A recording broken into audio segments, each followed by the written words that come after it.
I went to PokeConPH 2024 and let's just say I lost a lot of money.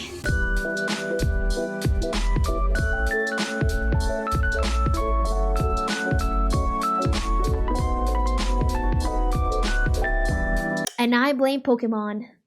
Pokemon, a video game that popularized the monster taming genre. A video game beloved by many since childhood. A video game that I have co-challenged with Riz and Soul Link Nuzlocke years prior. Shout out to my friend and mentor Rizas BT. To this day, millions of people still love the franchise, whether through the games, the anime, the merch, and even collaborations as the franchise continuously spreads to newer generations. Recently in the Philippines, Pokemon even started their collaboration with 7-Eleven, releasing a 7-Eleven stamped Lapras Pokemon card in celebration of the release of their TCG's new Stellar Crown set. I still love the franchise. Sure, not as hardcore as the others, but enough to still want to play the mainline games. The only thing I didn't expect was to fall into the deep, dark rabbit hole of cardboard crack. I'm a casual gamer that plays a variety of games. I'm also a collector, yes. A collector of many things like K-pop albums, tabletop, and anime figures. Much to my wallet's ever-growing disappointment. But I am not much of a card game player, so collecting Pokemon cards was never in the plans, but I think my love for gacha games would have said otherwise. So when I bought one pack of Pokemon cards from a hobby store one day, it was all because I wanted to see what I could get out of curiosity, to test my luck. And getting that first hit was the trigger. Though later on I found out it wasn't worth much, but hey, a hit is a hit. Days after that, I bought a box and opened my next 9 packs and it was history. PokeConPH 2024. A convention focusing on the Pokemon community here in PH. Paradise to many Pokemon-loving people from younger kids to old generations who grew up with the franchise. Now that I think about it, learning about PokeCon from a friend for the first time, my mind wandered to, is there going to be official merchandise? Do we just play the games there? I didn't really know what to expect because I've never been in a Pokemon convention before. NANI? And because at that point, I wasn't into the cardboards yet, I really wasn't sure if I wanted to go. Much later though, when I finally got into the hobby and when I saw artist friends posting about their booth in the con, selling non-official Pokemon cards, that completely changed my mind. And so the hunt was on. Like any other con goer, I made my way to the convention wearing my special things. Evolution's hat, a bag with a dangling Piplup charm, Crocs with a Piplup Gibbets, while bringing along my baby Torchic plushie. At that point, what's missing is just a giant sign that says I love Pokemon. But I think nothing beats the family right in front of me in the bus that I was riding.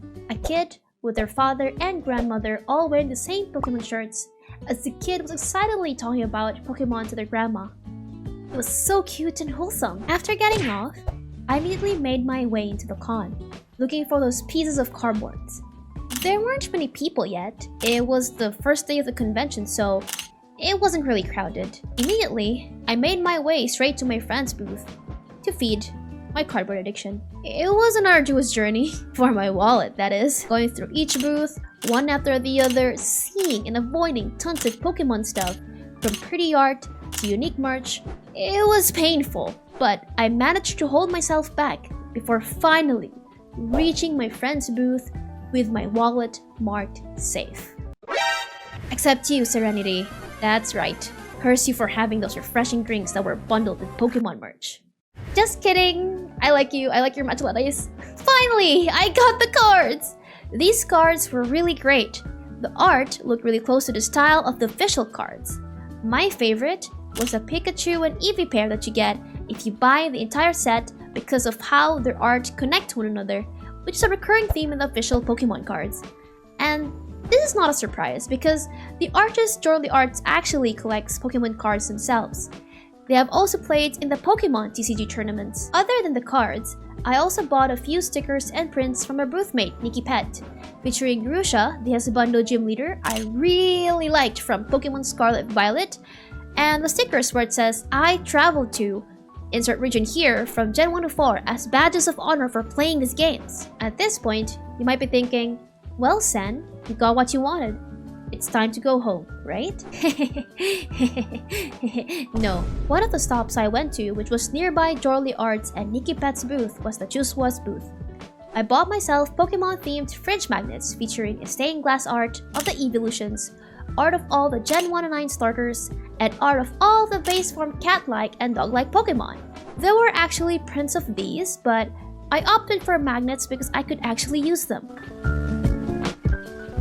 Next, turning around the corner, my gotcha senses were suddenly tingling as I approached another booth nearby. What's this? A tall grass displayed in front of a booth? Oh, it was Yosef and Squeagle's booth. Now, what are these tall grass doing here? Well, there's only one way to find out. Asking Yosef how it worked, I knew my gotcha senses were right. This tall grass here is a gotcha where I paid to pull a tall grass and find out which Pokemon sticker I'll be getting.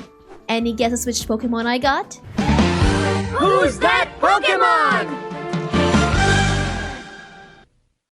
The one, the only, HM call themselves Bidoo!